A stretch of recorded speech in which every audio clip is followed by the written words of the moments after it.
Hey, so we have all been there with our virtual drummers. We have the whole arrangement up and it sounds amazing. You've like got all those drum fills in that you liked and all of that. And it sounds really good in solo. And once you put it in the mix, things start to sound not so great and a little bit virtual drummer-ish, right?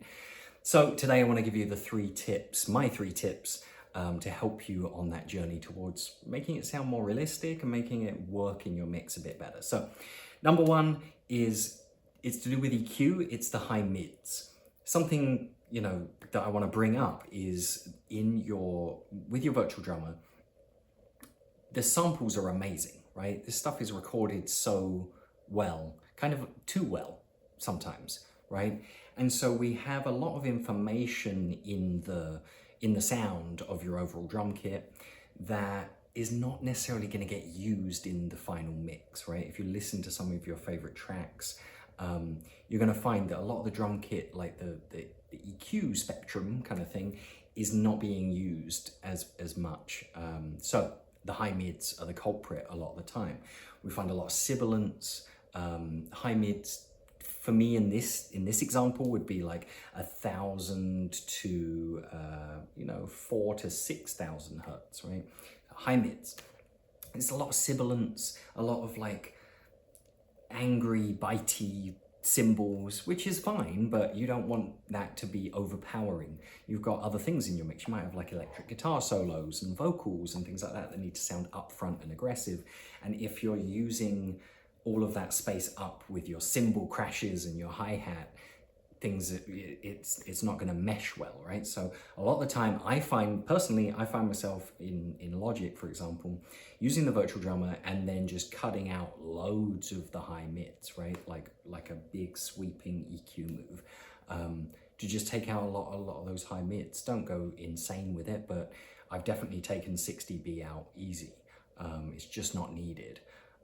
And you'll find when you listen to a lot of your favorite records and things like that, you will find that they have a lot of like the bottom and the top, and the middle is kind of left for other instruments, because nobody really wants to you would never put your ear right up to somebody crashing on a cymbal, right? It would just hurt your ears, and that's the point. So you want to take some of those frequencies down.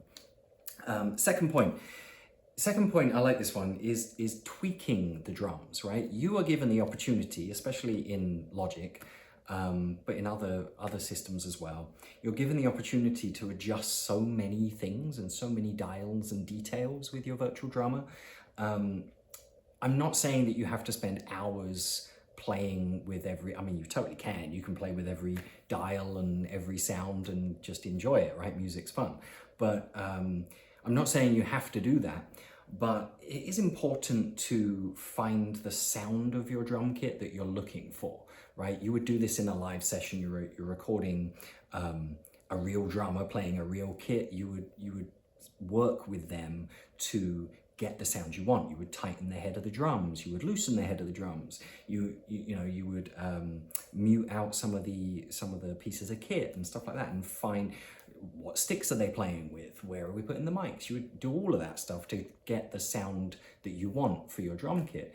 Well, you're doing the same thing just in a virtual world, right? So get in there in Logic. It's crazy. You're able to do quite a lot, even in like GarageBand with like the basic stuff. But in Logic, you're able to get, I think they're called producer kits. Go in there, you click the right buttons and you get there eventually. Producer kits. You're then able to like go in and choose from like 20 different snare drums, 20 different toms, 20 different kicks, different cymbals. I mean, like you can choose, you can do brushes or sticks, all this stuff. And then with each piece of kit, you can dampen the sound, you can tune the drum head. You can even choose which room mic each piece of kit goes to or doesn't, like insane detail, and it's great and it's really useful. So get in there and like adjust and customize the sound you want, right? You want to start with something that sounds pretty close to what you're aiming at. And what you're aiming at brings me to the last point, the third of my three little tips here.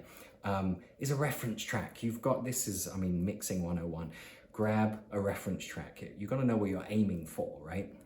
So grab your favorite rock track or whatever it is, right? And listen to that drum kit that you personally, honestly love the sound of, And then you know what you're aiming for. Aim for that, right? You can listen, you can A-B your drums compared to those drums. If you're lucky, your song might even have some fills and things in there where the drums almost sound on, you're almost hearing them on their own in solo, right? So you can A-B and know what you're aiming for. What you're trying to do here is recreate something that's real with things that aren't real, right? with a virtual instrument. So if you're not going to use a reference track, like that's going to be hard work. You need to know what you're heading for in order to try and get there and try and achieve that sound. All right. Anyway, guys, I hope the 3 tips there helped you out. I haven't done a video in ages, but let me know if there's things you want help on. Get down in the comments section below. Last thing before you go, I have a free ebook you can check out in the description box below.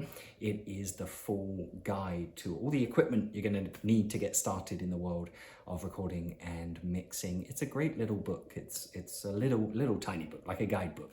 And it not only has the equipment and like average prices for the equipment, but also why you need it, how you need it. You know, I think I talk in there for a while about monitors and like my personal viewpoints on monitoring as a beginner. So get in there. It's a free ebook in the description box below. So enjoy that little gift from me to you. And yeah, questions, funny virtual drummer things, throw them in the description box. And if you're a disgruntled real drummer, you can get in the comments section as well and just be angry. All right, I'll see you on the next one.